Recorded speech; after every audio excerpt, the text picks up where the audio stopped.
Marabanku da an tayowa zuwa sashe mai suna Chakwakiyata, sashe da ke bada dama ga makabci ya bada labari akan wata cakwakiya da ya taba an tayawa.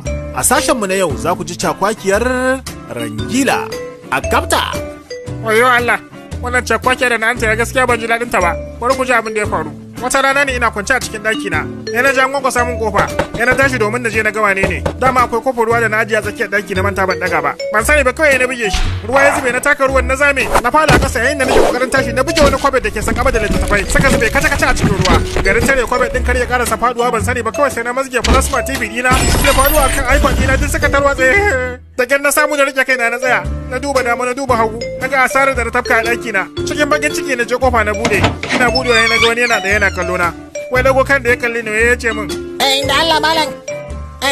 Kada da canjin 5,000. Kace me? Wannan ita ce Chakwakiyata. To yi kenan.